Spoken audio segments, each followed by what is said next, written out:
사진을 하나 볼까요? 자, 이게 어느 나라 글자일까요? 오늘은 댓글창이 조용한 이유가 뭔지 아시나요? 재현이가 지금 여기에 와 있습니다. 네, 제가 질문이 끝나기가 무섭게 이제 대답을 해줬는데, 그리스어예요, 그리스어. 이거 요즘 많이 들리거든요, 이 그리스 알파벳이. 보통 뭐 이렇게 군대 영화나 막 아니면 뭐 경찰 무전할 때 막 보면은 알파팀, 뭐 베타팀, 델타팀 막 이런 거 이렇게 나오잖아요.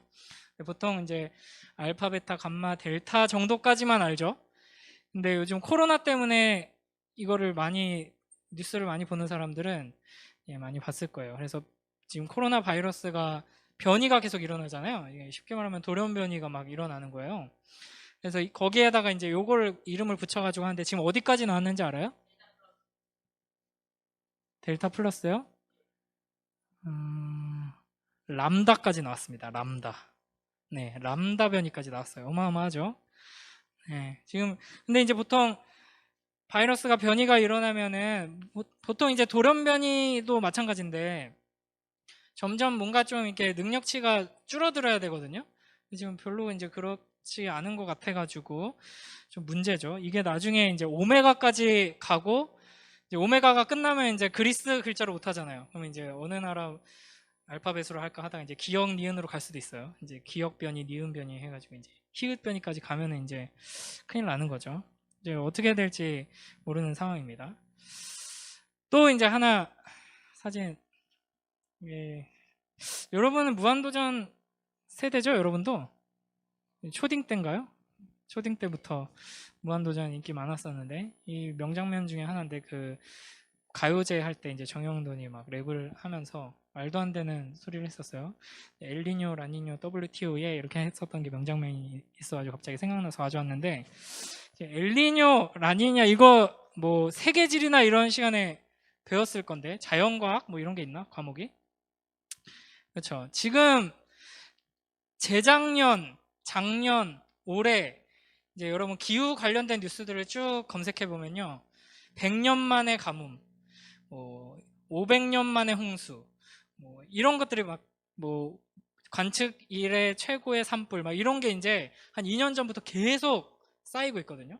작년에 100년 만이라 그랬는데 올해는 막 200년 만이라 그러고 이제 이게 가장 큰 이제 원인이 되는 현상 중에 하나가 이제 뭐 엘니뇨, 라니냐 이런 현상인데 이전까지는 엘니뇨 현상이 있어도 이제 한쪽에서는 가뭄이 일어나고 반대쪽에서는 이제 홍수가 일어나는 건데 평소보다 비가 너무 많이 온다 정도였고 평소보다 비가 너무 많이 안 와서 가물었다 이 정도였는데 지금은 슈퍼 엘니뇨, 슈퍼 라니냐 해가지고 비가 상상도 못했던 만큼 이제 와버리는 거예요. 반대쪽에서는 비가 아예 안 오는 거예요. 그래서 지금 뭐 미국 이런데 뭐 캘리포니아 막 이런데 라스베가스 알죠? 거기에 법을 바꿨어요. 잔디밭을 만들지 마라. 미국 라스베가스 하면은 다 막 2층 집, 3층 집, 막 마당 넓은 집, 잔디밭 깔아놓고 막 이렇게 주말마다 잔디 깎고 막 이러는 동네잖아요. 근데 법을 바꿔버렸어요. 이제 집 새로 지을 때, 새로 사고 팔 때 잔디밭 있으면 안 된다. 왜 그럴까요? 물이 없어가지고 잔디에 줄 물이 없는 거예요. 이 정도로 지금 이상한 상황이 됐죠. 뭐 터키도 엄청나게 산불이 나고 그리스도 막 산불이 엄청나고 한쪽에서는 가물어서 불이 붙고 불이 안 꺼지고 물이 없어서 호수가 다 마르고 이제 잔디밭도 다 없애자 막 이러고 있고 다른 쪽에서는 비가 너무 많이 와가지고 다 휩쓸려 가고 있고 근데 이제 문제는 이게 뭐 특별한 그런 어떤 일이 일어난 게 아니라 이제 이런 방향으로 이제 계속 가고 있다는 거예요. 내년에는 괜찮아지겠지가 아니라 내년에는 더 심하면 더 심했지 괜찮아질 리가 없는 거예요. 그러니까 여러분은 망한 거예요. 여러분이 나중에 이제 20살 되고 30살 되고 나중에 결혼해서 신혼여행 간다 갈 데가 없어. 다 불타고 다 가물고 갈 데가 없어. 그나마 우리나라가 좀 안전한 지금 이런 현상들 속에서는 안전한 편에 속하는 거여서 체감이 안 될 수도 있는데 그래서 막 인터넷 이런 기사들 막 댓글 보니까 당군 할아버지 재평가가 시급하다고 막 이렇게 위치 선정 쩔었다고 막 이러면서 감사합니다 막 이러는데 우리도 이제 안전하지는 않죠. 그러니까 이런 뭐 바이러스의 현상과 대표적으로 지금 바이러스와 기후 변화 이 두 가지의 현상을 볼 때 여러분 궁극적으로 이 현상들의 원인이 뭐예요? 원인이 뭘까요? 지구온난화요? 지구온난화 때문에 지금 이런 일들이 벌어지고, 또 바이러스 때문에 이제 팬데믹에서 헤어나오지 못하고, 이런 궁극적인 원인이 뭐냐? 이거 첫 번째 시간에 이 해답을 제가 내려줬잖아요. 그죠? 이스라엘이 지금 강대국 때문에 이제 멸망을 앞두고 위태로운 처지에 있었을 때 하나님께서 그걸 어떻게 진단하시고 어떻게 회복하겠다고 약속해 주셨어요. 다음 넘겨주세요. 힌트. 무슨 예언을 주셨어요? 역겹다고요? 윤우님에게 감히? 너의 눈을 열어주고 귀를 열어주고 입을 열어주고 너를 걷게 하겠다, 이렇게 말씀해 주셨잖아요. 그러니까 지금 우리가 처한 이 답답한 현실의 궁극적인 원인이 뭐냐, 왜 이렇게 됐냐라고 할 때 우리 눈이 감기고 귀가 닫히고 이제 입이 닫히고 죄 문제다 이거죠. 우리가 하나님을 사랑하지 않고 우상을 사랑해서 우상을 따라가다가 우상을 닮아가 버렸기 때문에 하나님과의 관계가 단절됐기 때문에 이렇게 되었다라고 이제 진단할 수 있다라는 겁니다. 그래서 이제 이 모든 비참한 현실에 대한 해결책은 우리에게서 찾을 수 없고 이 세상에서 찾을 수도 없고 하나님께서 해결해 주셔야 한다. 그래서 하나님께서 이 우리를 회복시켜 줄 구원자를 이사야를 통해서 예언해 주셨죠. 그리고 그 약속을 따라서 예수 그리스도가 오셨다라는 게 이제 두 번째 시간 이야기였어요. 기억나요? 그래서 예수님께서 오셔서 행하신 여러 가지 기적들 중에서 대표적으로 이제 눈먼 자를 뜨게 하고 귀머거리를 듣게 하고 앉은뱅이를 고치고 이런 치유의 사역들과 예수님께서 자신이 어떤 사명을 띠고 왔는지를 이사야를 통해서 말씀하심으로써 예수님이 바로 이제 눈먼 우리를 보게 하시는 구원자다, 우리를 이제 변화시켜 주시고 회복시켜 주시는 분이시다라는 걸 이제 이야기했습니다. 그렇기 때문에 우리는 이제 볼 수 있게 된 거예요. 하나님의 큰 그림을 볼 수 있게 되었다.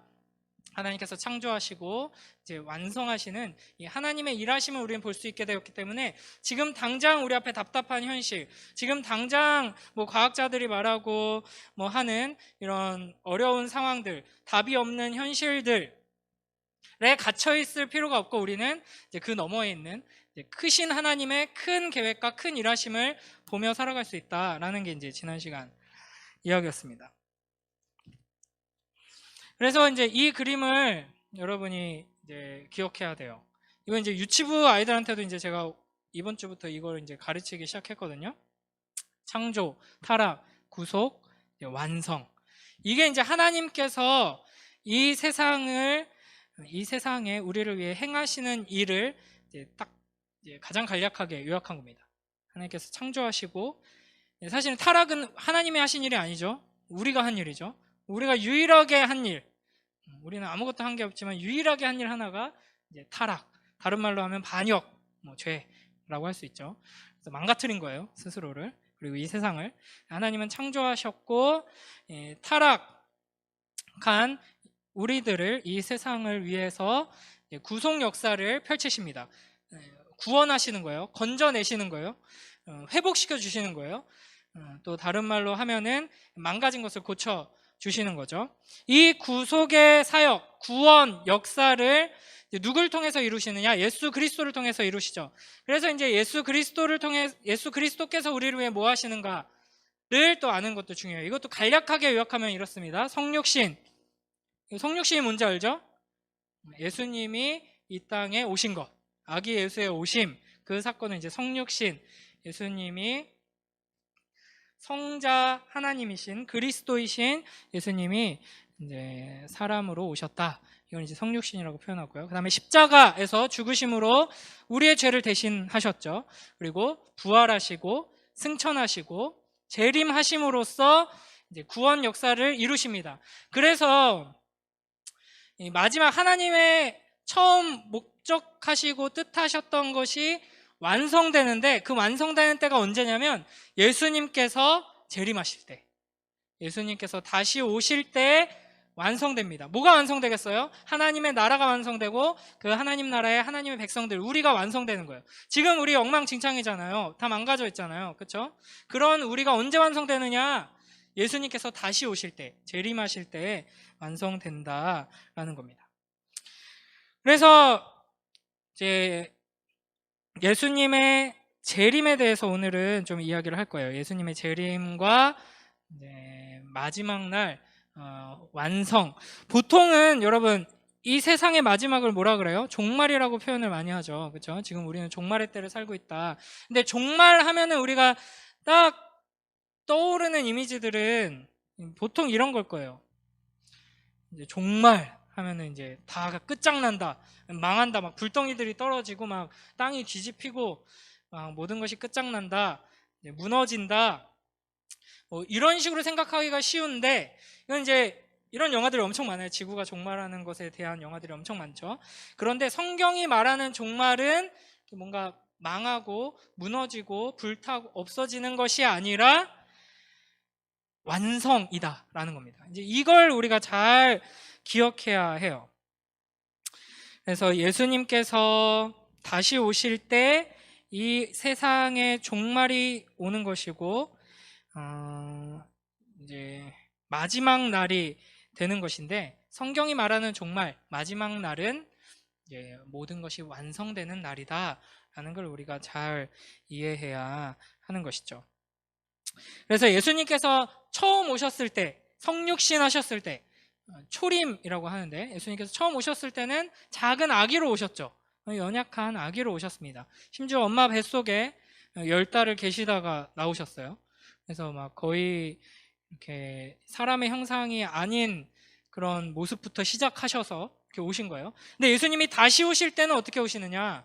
왕으로 오십니다. 심판주로. 그리고 예수님이 처음 오셨을 때는 몇몇 사람들만 알았죠. 그러나 예수님이 다시 오실 때는 온 세상 모든 사람들이 예수님의 오심을 보게 될 겁니다. 그래서 그 순간에 참 믿음을 가진 우리들은 드디어 오셨구나 하면서 기뻐하고 감격의 눈물을 흘릴 거지만, 예수님을 알지 못하던 자들, 예수님을 대적하던 자들, 악한 자들은 두려움에 떨면서 비명을 지르면서 울부짖게 될 것이죠. 자, 이 오늘 읽은 본문이 바로 오늘 읽은 본문뿐 아니라 요한계시록이라는 책 전체가 이야기하는 바가 바로 이 마지막 날, 마지막 때, 종말의 때에 어떤 일이 있을 것인가를 이야기해주는 책입니다. 혹시 요한계시록을 처음부터 끝까지 쭉 읽어보거나 배워보거나 했던 사람 있어요? 댓글창에 지금 잠잠한데, 혹시 요한계시록 나는 그래도 어느 정도 내용 뭔지 막 배워보고 읽어봤다. 오, 역시 그래요. 근데 이제 보통 요한계시록을 잘 모르는 사람들이나 특히 이제 또 이단들이 요한계시록을 많이 활용을 하고 유튜브에 이제 정말 요한계시록 이런 거 치면은 막 좀 이상한 설교나 강의들이 많이 등장해요. 근데 이제 요한계시록이라는 책 자체를 굉장히 오해했기 때문이죠. 그 오해가 이제 종말에 대한 오해와 연결이 되어 있습니다. 그래서 종말이 뭔가 아주 무시무시한 날, 무시무시한 것, 모든 것이 끝장나는 것, 그런 측면도 있어요. 예수님께서 오셔서 하나님 나라를 완성하시면서 동시에 구원은 동시에 심판과 이루어집니다. 그래서 악한 자들은 심판받는 날이기 때문에 그런 측면에서는 무서운 거죠. 그러나 그런 측면만 보기 때문에 요한계시록이라는 책을 굉장히 무시무시한 책이고 뭔가 비밀스럽고 막 아무나 읽어서는 안 되고 아무나 설교해서는 안 되는 이런 책으로 생각하는데 전혀 그렇지 않습니다. 요한계시록은 사도 요한이 마지막에 다른 제자들 다 순교하고 죽고 사도 요한은 막 90세 이럴 때까지 이제 살았거든요. 이제 노년의 사도 요한이 하나님께 계시를 받아서 핍박 가운데 있는 교회에게 준 책이에요.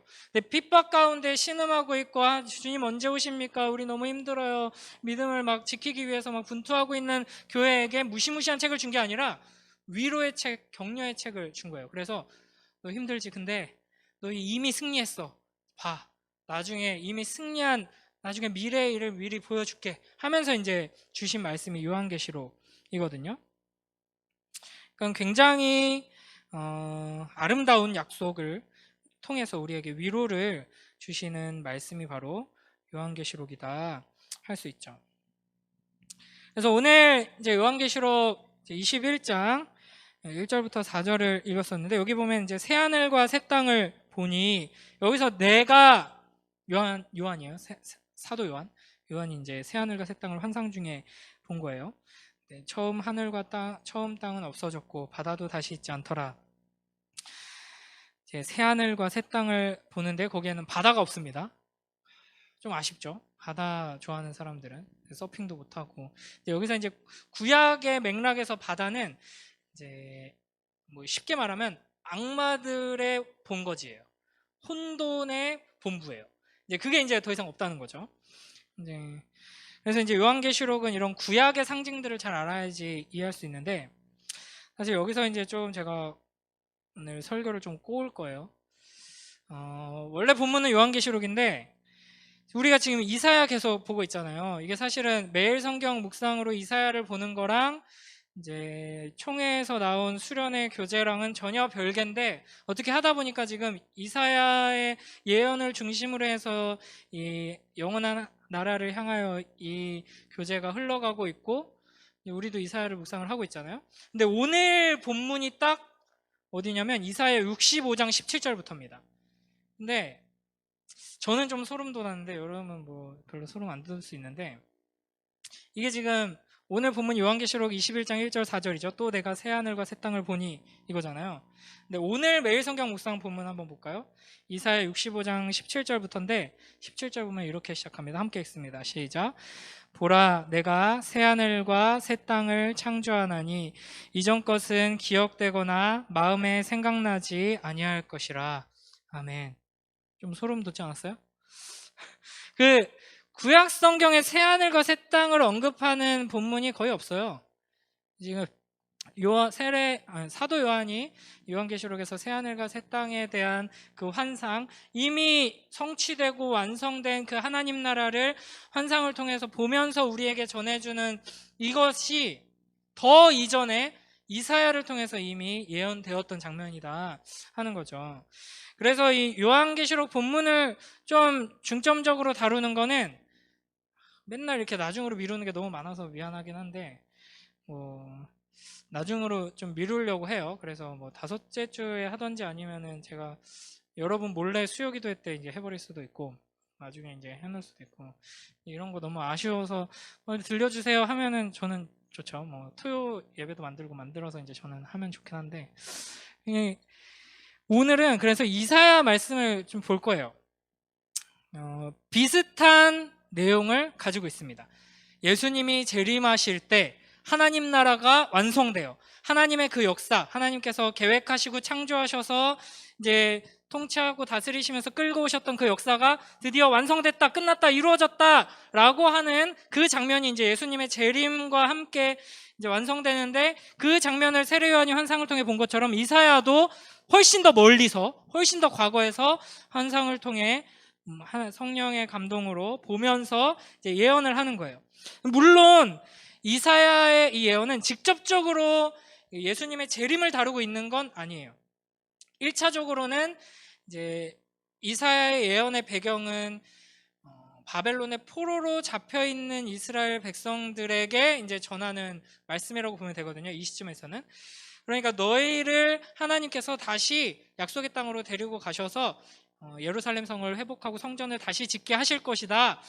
너희가 하나님의 인도하심을 받아서 다시 돌아가서 이런 영광을 누리게 될 것이다. 1차적으로는 그걸 이야기하는 거고요. 그 다음에 궁극적으로는 예수 그리스도를 통해 임하게 될 하나님 나라에 대한 그런 이미지들을 우리에게 가르쳐 주는 거예요. 그리고 이제 궁극적으로 이제 완성될 하나님 나라에 대한 이런 암시들이 이 예언 안에 들어있는 것이죠. 그래서 이게 훨씬 더 자세하거든요. 그래서 65장, 이사야 65장 17절부터 25절까지를 같이 읽으면서 간략하게 좀 설명하면서 완성된 하나님 나라, 영원한 하나님 나라가 어떤 나라인가, 어떤 모습인가를 한번 보겠습니다. 자, 17절 한 번만 더 읽어볼까요? 17절 시작. 보라, 내가 새 하늘과 새 땅을 창조하나니 이전 것은 기억되거나 마음에 생각나지 아니할 것이라. 아멘. 자, 요한계시록에서도 나왔고 여기서도 새 하늘과 새 땅을 창조하신다라고 말합니다. 새 하늘과 새 땅, 이거 세 글자로 줄이면 뭔지 알아요? 네, 신천지. 네. 자, 우리 신천지 이렇게 외치고 한번 시작해 볼까요? 이 신천지가 굉장히 좋은 말이에요. 우리가 사랑하고 사모하고 붙들고 있고 또 기대하고 완성되기를 기다리는 그 하나님 나라를 이제 이사야와 또 요한계시록에서는 새하늘 새 땅 신천지라고 부르거든요. 근데 이상한 이제 이만희 할아버지가 이거를 갖다 쓰면서 우리가 좀 이 단어를 쓰기가 민망하게 만들어 버렸는데 아름다운 말입니다. 근데 여기 보면은 이제 새 하늘과 새 땅을 이제 창조한다라고 말씀하시죠. 이게 이제 하나님께서 새롭게 창조하신다라는 거예요. 하나님 나라를 어떻게 완성시키시느냐라고 할 때 재창조라고 합니다. 근데 이제 이걸 우리가 잘 생각해야 되는 게 이제 쉽게 말하면 천국 이야기를 하는 거예요. 지금 하나님 나라, 천국, 새하늘, 새 땅, 예수님께서 재림하셔서 완성된 나라, 이게 다 똑같은 말이에요. 근데 우리가 잘못 생각하기가 쉬운 게 지금 우리가 살고 있는 이 땅과 하늘과 천국은 전혀 다른 세상이라고 생각하기가 쉬워요. 그런데 하늘과 땅을 다시 새 걸로 다른 걸로 창조하신다고 하지 않고 새 하늘과 새 땅을 창조하신다라고 표현을 하거든요. 그러니까 연결되어 있는 거예요. 연속성이 있는 거고 갱신되는 거예요. 이게 마치 예수님께서 죽으시고 부활하셨잖아요. 근데 예수님께서 죽으시고 부활하셨을 때 그냥 나사로가 죽었다 살아난 것처럼 죽었던 존재가 그냥 살아난 게 아니라 예수님은 영광의 몸으로 다시 살아나셨거든요. 그래서 부활하신 예수님은 이제 공간의 제약을 받지 않으셨어요. 그래서 제자들이 무서워가지고 문 꽁꽁 잠그고 숨어있는데 거기 이제 나타나셨죠. 근데 그렇다고 예수님이 영이었던 거냐? 그게 아니었어요. 예수님 만질 수 있었어요. 그러니까 근데 예수님인 줄 이제 알아볼 수 있었고 심지어는 예수님이 자기인 걸 보여주시려고 이제 이 상처를 가지고 계셨죠. 그래서 도마는 그걸 손가락도 넣어보기까지 했잖아요. 찔린 상처에. 그러니까 예수님은 전혀 다른 존재가 되었어요. 부활의 몸을 입으셨어요. 하지만 예수님이죠. 연속성이 있죠. 그와 마찬가지로 새하늘과 새 땅은 지금 우리가 살고 있는 이 하늘 땅과 전혀 상관없는 새로운 어디엔가에 있는 세상이 아니라 지금 이곳을 하나님께서 새롭게 창조하신다라는 겁니다.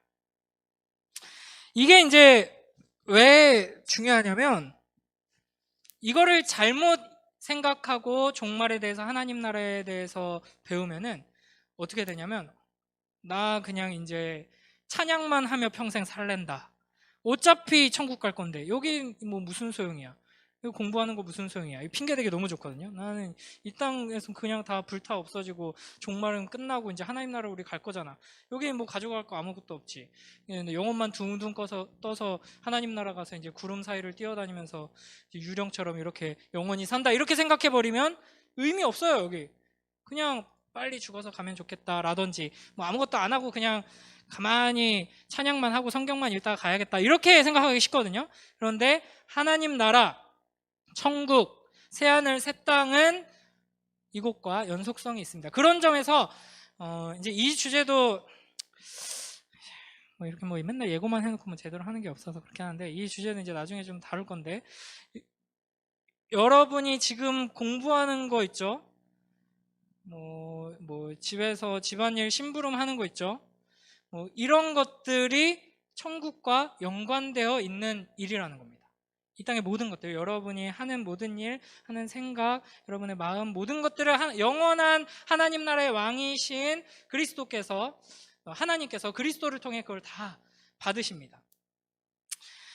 그래서 천국에 가면은 이거 뭐 자세히 하면은 조금 이제 신학자마다 견해가 갈릴 수도 있는데 제 나름대로의 결론이라기보다는 이제 제가 지지하는 결론은 천국에 가면은 다 있어요. 다 있을 겁니다. 실제로 없을 가능성도 있지만 어쨌든 다 받으신다는 거죠. 그래서 여러분이 물리학을 공부하는 사람이다. 하나님 나라 천국에 가면 이 물리학 공부한 거 아무짝에도 쓸모없잖아, 소용없잖아.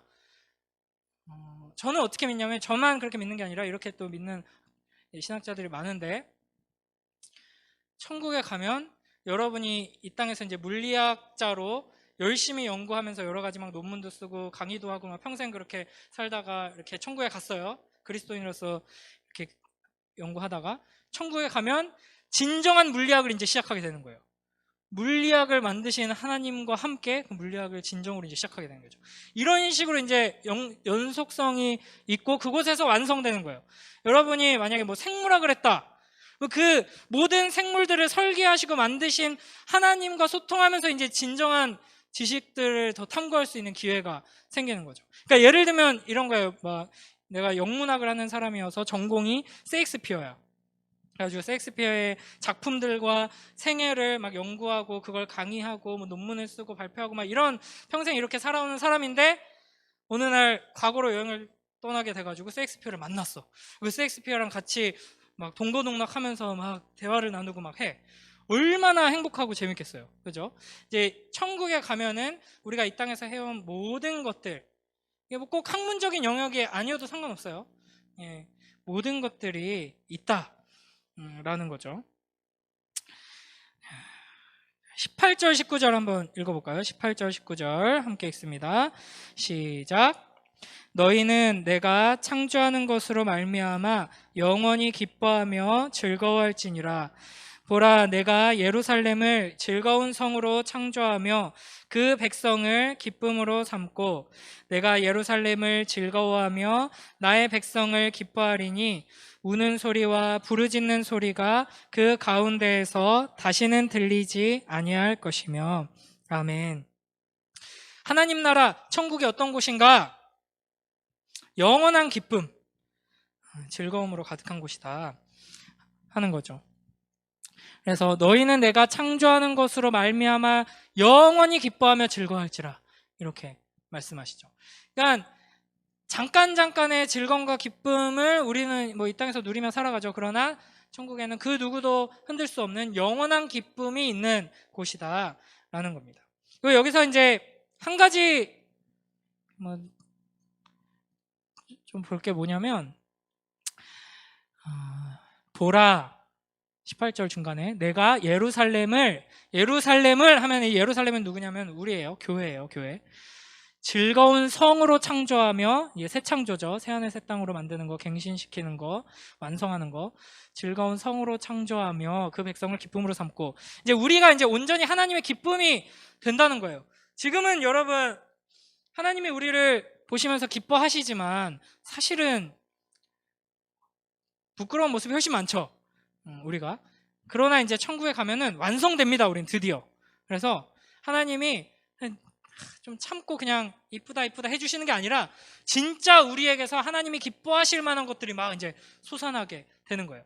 자, 근데 보려고 했던 게 뭐냐면 예루살렘을 즐거운 성으로 창조하며, 그러니까 천국, 하나님께서 창조하시고 이제 타락을 다시 구속하셔서 완성하시는 하나님 나라는, 우리가 또 이제 잘못 생각할 수 있는 게 뭐냐면은 이제 여기 이제 25절에서 나중에 볼 건데 이리와 어린 양이 함께 먹고 사자가 소처럼 이렇게 같이 놀고 어린아이가 뱀굴에 손 집어넣고 막 이런 이미지로 또 천국을 설명하잖아요. 그런 찬양도 있잖아요. 그렇죠? 사자들이 어린 양과 뛰놀고, 그런 걸 이제 그런 것만 또 생각하면은 천국은 에덴 동산이다. 에덴 동산의 회복의 의미가 있긴 하거든요. 에덴 동산에서 하나님의 그 아름다운 창조, 하나님께서 내가 잘 만들었다, 선하다, 좋다라고 하셨던 그 창조가 이제 회복돼서 하나님과 친밀하게 교제 나누면서 사는 게 이제 천국인데, 차이가 뭐냐면 그냥 에덴 동산으로 다시 되돌아가고 에덴 동산이 다시 회복된 게 아니라 뭐라 그랬어요? 동산이 이제는 성이 됩니다. 이제 그래서 이제 저는 인류가 이 땅에서 이룩한 모든 것들을 하나님께서 완성시키셔서 선하게 가지고 가신다라고 보는 거예요. 천국에 가면은 건물도 없고 학교도 없고 자동차도 없고 수학도 없고 음악도 없고 다 없을 거야 라고 이제 생각하기가 쉬운데, 천국은 성입니다. 제가 믿기로는 다 있어요. 여러분이 막 자동차를 좋아하는 사람이다. 천국에 가면 여러분이 상상했던 것보다 훨씬 더 멋진 자동차가 완성되어서 있을 거예요. 근데 그걸 하나님께서 그냥 만드신 게 아니라 인류가 그동안 이룩해 놓았던 것들, 특히 하나님의 백성들이 하나님의 은혜 안에서 하나님께서 주신 능력을 발휘해서 만들어냈던 것들을 받으셔서 완성시켜서 이제 천국에 있는 거죠. 그래서 우리의 존재도 마찬가지입니다. 에덴 동산에서 죄 짓기 이전의 아담과 하와의 존재, 영광보다 훨씬 더 발전된 모습으로 완성되어서 천국에서 우리는 하나님과 함께하게 된다 하는 거죠. 자, 그 다음에 20절 읽어봅니다. 시작. 거기는 날수가 많지 못하여 죽는 어린이와 수완이 차지 못한 노인이 다시는 없을 것이라. 곧 100세에 죽는 자를 젊은이라 하겠고 100세가 못되어 죽는 자는 저주받은 자이리라. 네. 이런 부분에서 이제 요한계시록은 진짜 완성된 하나님 나라를 환상으로 보고 이제 기록해서 우리에게 전해준 거기 때문에 이제 그 딱 천국에 대한 이미지들이 들어오는데, 이 이사야의 예언은 1차적으로는 이스라엘 백성들이 회복되었을 때에 대한 내용이라 그랬잖아요. 그래서 이런 걸 보면 이제 그런 좀 뉘앙스를 볼 수 있어요.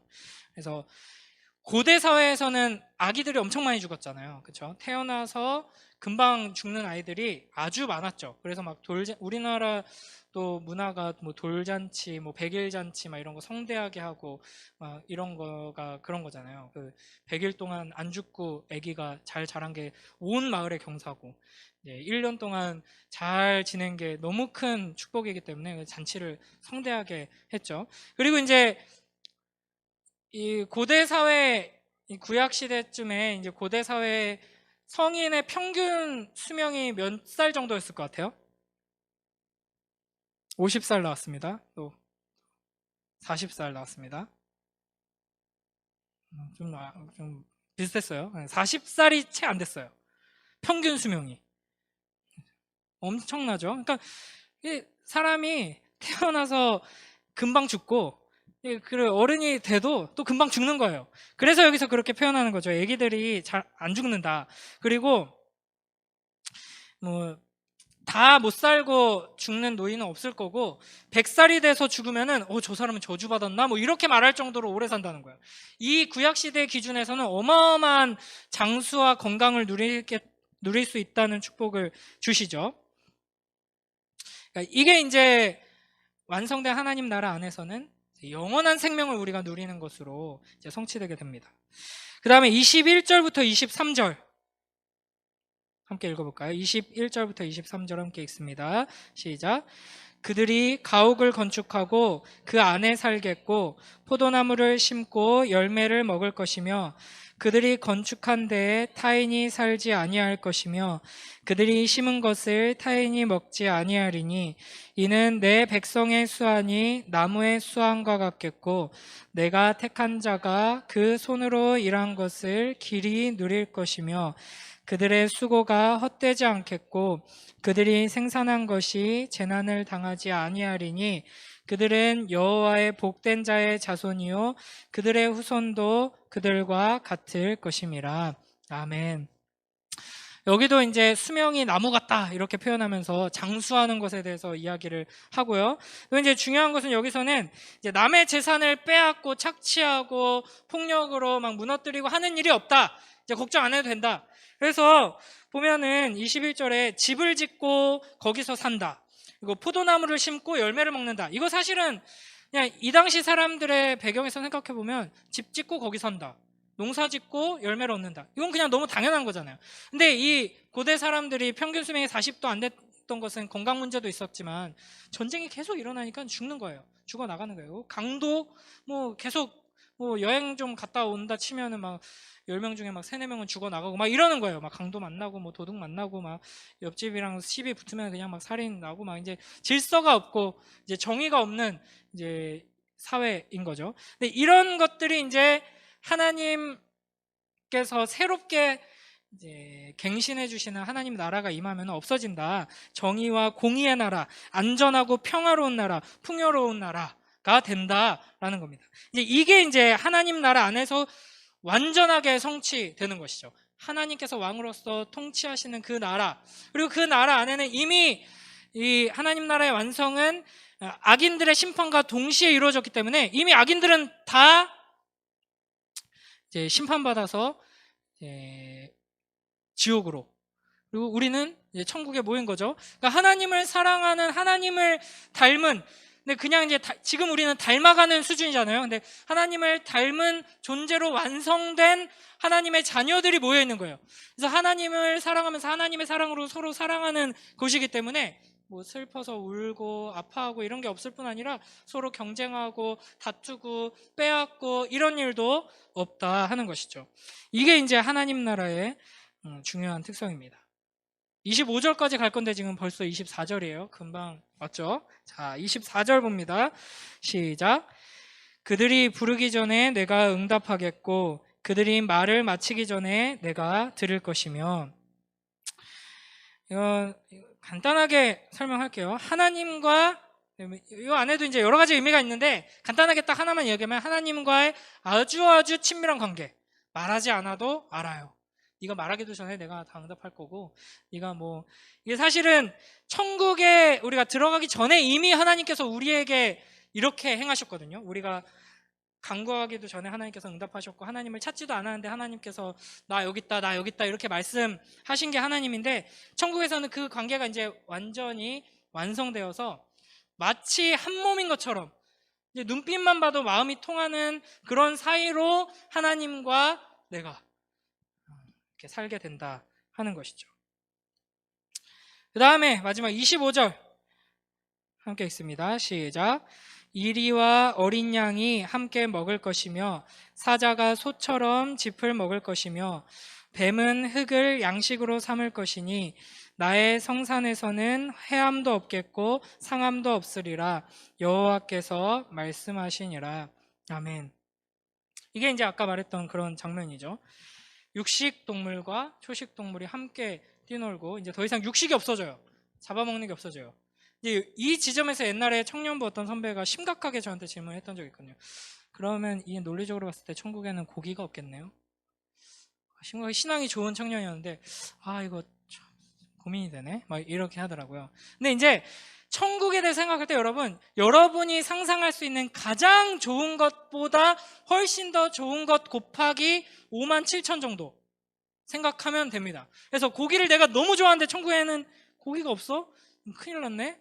그게 아니라 그냥 뭐 이게 좀 위험할 수도 있는데 그냥 상상을 해보자면 그냥 과일을 따서 먹는데 A+ 한우 특급 소고기보다 훨씬 더 맛있는 과일을 그냥 마음껏 먹을 수 있는 곳이 이제 천국이다 하는 거죠. 그러니까 그런 걱정을 할 필요 없고, 이 장면이 우리에게 보여주는 게 뭐냐, 그러니까 천국은 말 그대로 창조 이전에 하나님께서 주셨던 그 질서가 이제 회복되는 것인데, 크게 이제 두 가지를 생각해 볼 수 있습니다. 실제로 이 피조 세계가 이런 식으로 회복된다 하는 거예요. 이것도 사실은 조금 어려운 측면이 있는데, 그러면은 처음 하나님께서 육식동물 뭐 호랑이라든지 뭐 이런 걸 창조하셨을 때 발톱이랑 이빨이 없이 만드셨던 건가? 처음부터 발톱이 있었다면 그 용도가 사냥이 아니었던 건가? 이건 이제 막 복잡한 문제가 이제 나중에 발생하거든요. 뭐 이것도 나름대로 여러 가지 논의들이 있긴 한데, 이제 어쨌든 지금 이제 무신론적 학자들이 이 세상을 판단할 때 약육 강식의 구조를 당연한 것으로 이제 깔고 이제 논의들을 이어가는 경우가 있거든요. 근데 하나님께서 완성하실 하나님 나라는 약육 강식이 아니다 하는 거죠. 이걸 이제 우리에게 적용하면은 우리 이제 경쟁하고 강자가 약자를 착취하고 압제하고 하는 게 너무 당연한 것으로 여겨지는 세상을 우리는 살아갑니다. 그러나 하나님께서 원하시는 하나님 나라의 모습은 그렇지 않다라는 라는 것이죠. 자, 이렇게 이제 이사야서에서 하나님 나라에 대해서 이런 내용들을 가지고 우리에게 예언을 하고 있고, 이제 요한계시록에서는 또 새하늘과 새 땅에서 이런 식으로 이야기를 하고 있는데, 하나님 나라에 온갖 좋은 것들이 많이 있지만 가장 좋은 게 뭘까요? 가장 좋은 거. 그러니까 여러분이 생각할 수 있는 가장 좋은 거, 가장 큰 기쁨, 쾌락으로 가득한 곳이 하나님 나라예요. 나는 이제 예를 들어서 여러분이 그런 데 가보지 않았겠지만 저도 안 가봤는데 클럽 가가지고 막 정신없이 술 몇 잔 마시고 흔드는 거, 그 즐거움을 나는 대체할 게 없다. 그것만 하면 나는 스트레스 다 날아가고 막 이런다 라고 하는 사람이 있을 수 있어요. 근데 천국 하면은 그것과는 너무 다른 것처럼 상반되는 이미지로 그려지기가 쉬워요. 천국은 뭔가 다 성가대 가운 입고 있을 것 같고 성경책 옆에 끼고 이렇게 둥둥 떠다니면서 이럴 것 같잖아요. 아니라는 거예요. 여러분이 만약에 그런 게 내가 경험해보고 내가 상상할 수 있는 가장 이제 자극적이고 좋은 쾌락이다, 나의 스트레스를 다 날려주는 쾌락이다, 막 궁궁궁궁궁궁 하면서 막 EDM 틀어놓고 막 몸 흔들고 막 이러는 게, 먹고 마시면서 막 흔드는 게 가장 큰 쾌락이다 라고 하면, 아까 뭐라 했어요? 그것을 상상할 수 있는 최고의 수준에서 곱하기 57,000 정도 하면은 그게 이제 천국에서 우리가 누릴 수 있는 쾌락의 아주 코딱지만큼을 이제 표현할 수 있을 거예요. 천국은 절대 지루한 곳이 아닙니다. 무한하고 영원한 기쁨과 즐거움과 쾌락으로 만족으로 가득한 곳이 천국인데, 온갖 많은 것들이 있지만 나는 먹는 게 너무 좋다, 근데 천국 가면은 못 먹는 거 아니에요? 아니라니까요. 천국에 가면 여러분이 평생 가보지도 못했던 전 세계에서 가장 좋은 호텔 뷔페, 한 번 먹는데 273만 원이 드는 호텔 뷔페보다 57,000배 정도 좋은 음식으로 가득한 곳이 천국이다 라고 하면 천국에 대해서 약간 정도 이렇게 이해할 수 있는 수준. 이런 것들로 가득하지만 천국에서 제일 좋은 거는 뭐니 뭐니 해도 하나님입니다. 하나님께서는 하나님 그 자신을 우리에게 주기 위해서 하나님 나라를 완성하셔서 그 안에 우리를 초청하시는 것이죠. 그래서 하나님과의 관계가 회복되고 하나님과 친밀한 사랑의 교제를 나누는 것이 천국에서 우리가 얻을 수 있는 가장 큰 기쁨이고 행복이고 즐거움이다 라는 것이죠. 자, 이제 사실은 이제 이런 이야기를 쭉 들으면은 가슴이 뛰어야 되는데, 천국, 너무 좋다, 너무 가고 싶다. 자, 이게 이제 하나님께서 우리에게 보여주시는 그림입니다. 그래서 아까 나왔어야 되는 그림인데, 요것도 그렇죠. 천국을 제가 많이 검색해봤거든요. 주로 동산을 배경으로, 풀밭을 배경으로 그려요, 천국을. 그렇죠? 근데 이제 여러분이 나중에 미술을 하거나 디자인을 하거나 하시는 분 있으면은 요한계시록과 이런 이사야 예언들과 이런 걸 열심히 공부해가지고 제가 나중에 종말론 강의를 열심히 해줄게요. 천국을 이제 좀 새롭게 좀 그려봤으면 좋겠어요. 건물들도 있고 차도 있어야 되는데, 그래서 오히려 저는 어린아이들이 막 그런 상상화 그리기 같은 거 하잖아요. 그러면 저 보통 여러분 또래는 어떤지 모르겠는데 제 또래 남자아이들은 우주도시 그리거나 수중도시 그리거나 막 이런 거 많이 그렸었거든요. 공중 날아다니는 택시 같은 거 그리고, 그런 식으로 천국을 표현하는 것도 재밌지 않을까 싶습니다. 자, 어쨌든 또 넘겨주세요. 다음 사진. 네, 자, 이 그림을 이제 봐야 하는 것이죠. 다시 지난주의 주제로 다시 돌아옵니다. 우리는 이 하나님께서 창조하시고 타락한 우리를 구원하시고 완성하신다 하는 이 큰 그림을 봐야 되는데, 큰 그림을 볼 때 우리가 주목해봐야 할 지점이 어디냐? 완성입니다. 예수 그리스도께서 재림하실 때 완성될 그 하나님 나라, 지금 쭉 살펴봤던 이 하나님 나라의 어떠함에 대해서 우리는 계속해서 생각하고 바라봐야 한다 하는 것이죠. 그래서 예수 그리스도를 믿는 우리들은 이미 하나님 나라의 백성이 되었고 이 하나님 나라가 우리에게 약속되었다 하는 것을 우리는 기억해야 합니다. 근데 이제 이렇게 생각할 수 있죠. 하나님 나라가 이렇게 약속되었고 우리는 이미 하나님 나라 백성이라는데 우리는 왜 이렇게 지금 이 지경이냐? 왜 우리는 이런 어려움 가운데 있냐? 이 주제는 이제 다음 시간에 본격적으로 다루긴 할 거지만 간단하게 몇 가지만 이야기해 봅시다. 이제 기본적으로 하나님 나라는 어떻게 임하느냐? 지금 현재 우리의 상황에서 하나님 나라는 어떻게 임하고 우리가 어떻게 그 하나님 나라를 누리며 살아갈 수 있느냐? 이미 이제 그 약속 안에서 성취되었고 우리의 눈이 열리고 귀가 열릴 때 또 입이 열릴 때 하나님 나라를 우리는 확인하고 경험할 수 있게 됩니다. 그래서 이제 이 하나님 나라의 완성은 예수님의 다시 오심과 함께 이루어지고 그때 우리가 온전하게 경험하게 될 것이고 그날을 기다리며 살아가는 동안에는 우리 안에서 먼저 이 하나님 나라가 이루어집니다. 그래서 사실 하나님 나라 이게 어떻게 보면은 한글 번역이 좀 잘못된 거예요. 정확하게 번역하면 하나님 왕국이라고 번역해야 되거든요. 그러니까 하나님께서 통치하고 다스리시는 나라. 이 하나님 나라 예전에 이제 주기도문 할 때 제가 잠깐 얘기했었는데 나라에서 구성 요소 국민, 주권, 영토. 그렇죠? 이 하나님 나라에서 제일 중요한 거는 주권이에요. 그래서 이 왕이신 그리스도께서 하나님께서 임하셔서 통치하시면 그곳에 하나님 나라가 되는 거거든요. 그래서 우리가 이 답답한 현실을 살아가면서 하나님 나라 이렇게 약속해 주셨고 난 너무 좋은데 왜 안 와요? 라고 이제 질문을 던지기가 쉬운데 이미 왔습니다. 우리 안에서부터 시작되는 거예요. 그래서 예수님이 다시 오시기 전까지는 하나님 나라가 오면은 이 악한 자들 하나님 다 심판하신다 그랬잖아요. 우리 다 사랑하면서 행복하게 그냥 즐겁게 만족하면서 기뻐하면서 살 수 있다 그랬잖아요. 왜 안 변해요? 라고 이제 하면 안 돼요.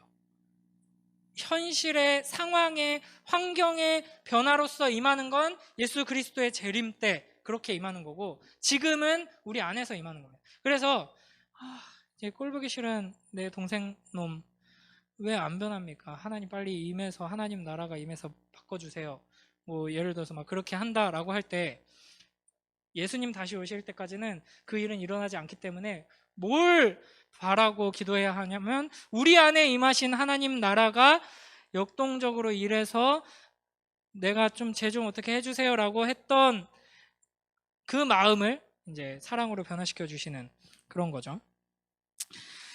자, 그래서 이제 우리는 이 완성의 그림 하나님 나라를 바라보며 이제 나아가야 합니다.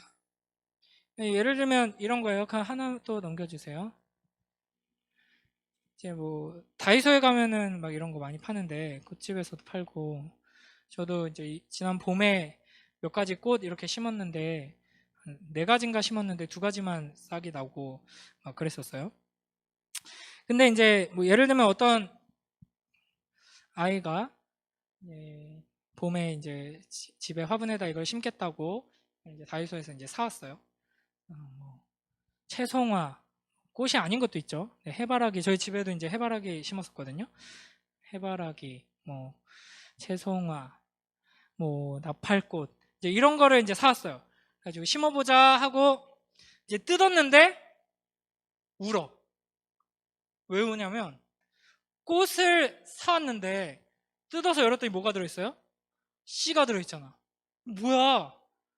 뭐 이제 난리가 난 거지. 꽃 심는다고 했잖아요. 막 하면서 이제 막 울기 시작하는 거야. 이 사기라고. 표지에는 분명히 꽃이 있잖아. 근데 열었는데 씨가 있어. 이제 막 욕하고 난리가 난 거지. 그러면 이제 좀 자꾸 이렇게 시간이 없어 빠지면 안 되는데 제가 이제 저희 아내가 이제 뭐 이렇게 막 고민하는 게 있어가지고 뭐 이름 지을 게 있어가지고 이렇게 뭐 씨앗과 관련된 그런 이미지를 가지고 무슨 이름을 좀 지어보고 싶다. 막 이렇게 해서 제가 이제 그냥 씨앗으로 남아 있으면 안 되니까 씨가 이제 바라 해야 되니까 씨 바라 이렇게 해가지고 이름을 지어봐라. 뭐 무슨 미술 뭐 관련된 거 뭐 이름을 짓고 싶대요. 그래서 씨 바라 미술 뭐 이렇게 해가지고 해봐라 그랬거든요. 그러니까 이제 이게 분명히 다르죠. 분명히 달라요. 채송화랑 채송화 씨앗은 너무 다르죠. 색깔도 다르고 크기도 다르고. 그러나 채송화 씨앗은 채송화잖아요. 그렇죠? 채송화 씨앗을 보면서 우리는 채송화를 보는 거예요. 심고 물 주고 자라나면 채송화가 되는 거죠. 그러니까 여러분, 지금 나 자신을 보고 내 안에 있는 이 믿음이라고 부르기도 좀 민망한 그 믿음을 보고, 또 우리 서로를 보고, 이 뭐 예수 그리스도의 몸된 교회, 영광스러운 하나님 나라가 여기 있다고 교회를 보고 할 때 화가 날 수 있어요. 막 떼쓰고 싶고 막 사기당한 것 같고, 이거 채송화 표지랑 내용물 너무 다른 거 아닙니까 하면서 고소하고 싶고 할 수 있는데, 요 안에 하나님 나라가 있다는 것을 여러분이 볼 수 있어야 됩니다. 내 안에, 우리 안에 하나님 나라가 이미 있다, 심겨져 있다, 자라고 있다.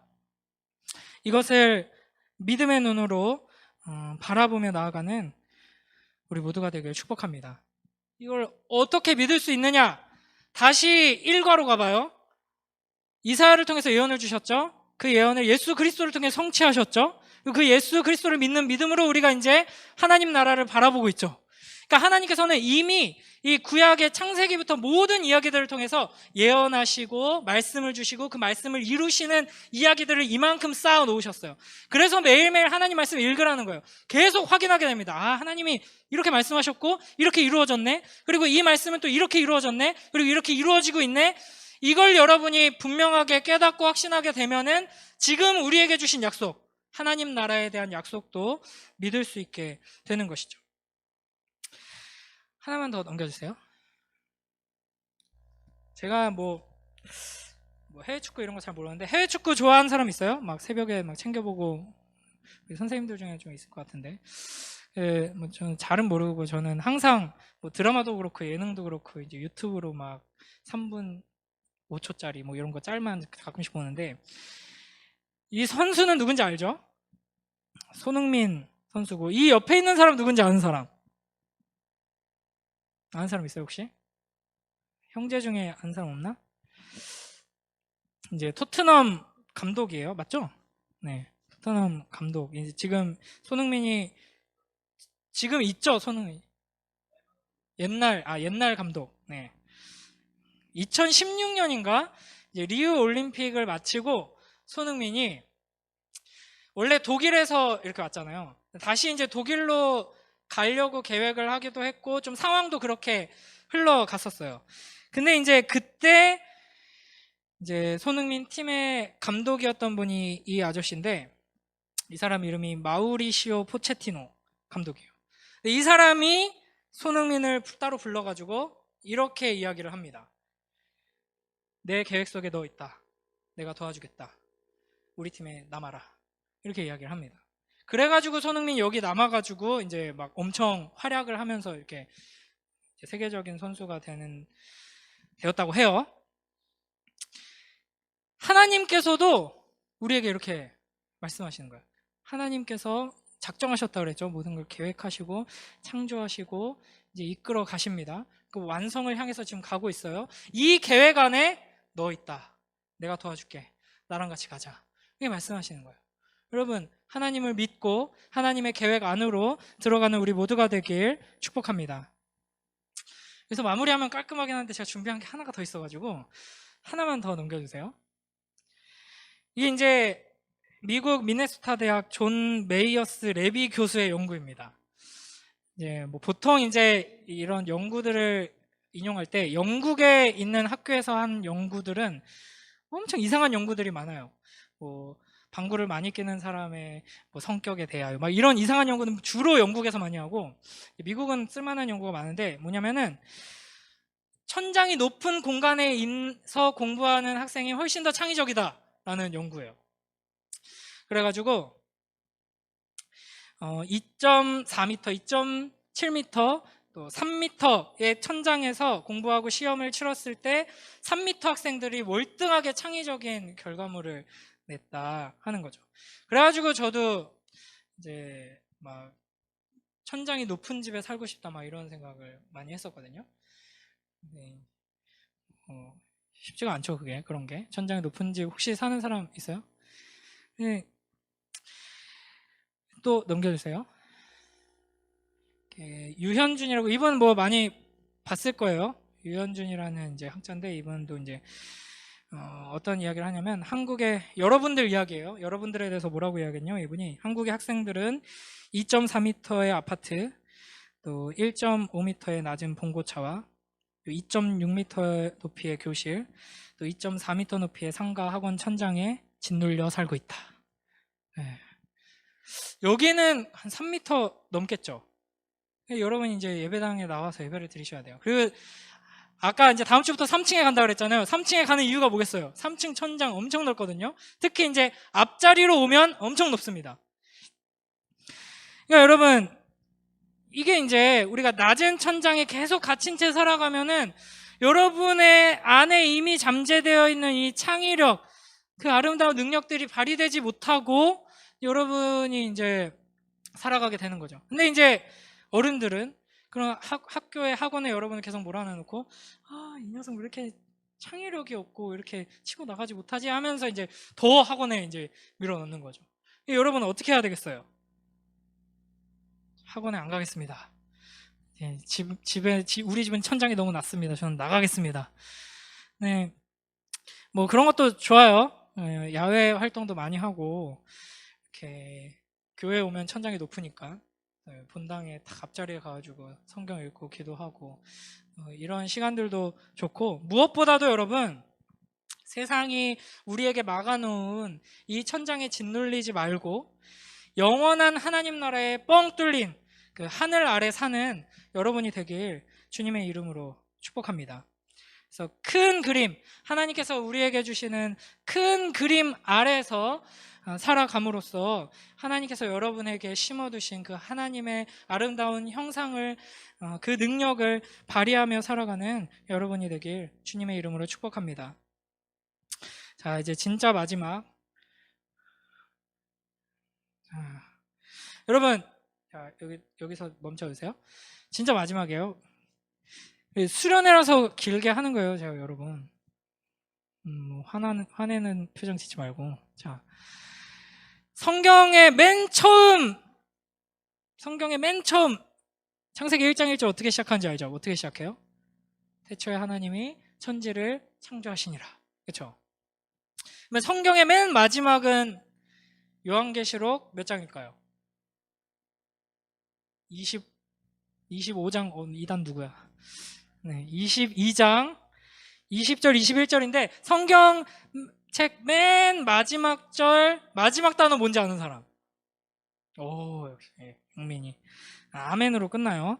자, 성경 맨 마지막 구절 어떻게 끝나는지 우리 같이 읽어봅니다. 요한계시록 22장 20절 21절 함께 읽습니다. 시작. 이것 내가 진실로 속히 오리라 하시거늘 아멘. 주 예수여 오시옵소서. 주 예수의 은혜가 모든 자들에게 있을지어다. 아멘. 그래서 하나님께서 우리에게 이 성경을 주신 이유가 뭐냐? 맨 마지막에 분명하게 나와요. 예수님께서 다시 오셔서 완성하실 영원한 하나님 나라를 소망하고 기다리며 인내해라, 살아라 라고 이 하나님 말씀을 우리에게 주셨습니다. 여러분, 우리는 종말의 때를 살아가고 있어요. 막 옛날 어른들 많이 쓰던 말이 말세야 말세. 제가 이제 여러분 또래 때 막 방학 때 이제 방학식 하면은 미용실 가가지고 머리 노랗게 염색하고 이제 싸돌아다니고 막 오토바이 타고 막 돌아다니고 이제 그 담배 피고 다니고 막 이제 그런 모습 보면 어른들이 이제 말세야 말세 이러는데, 이제 아직 이제 말세가 안 왔죠. 근데 계속 말세예요. 우리는 세상의 마지막 종말의 때를 살아가고 있습니다. 이 말은 즉 앞에서 설명했죠. 하나님 나라가 완성되기 직전을 우리는 살아가고 있다 하는 겁니다.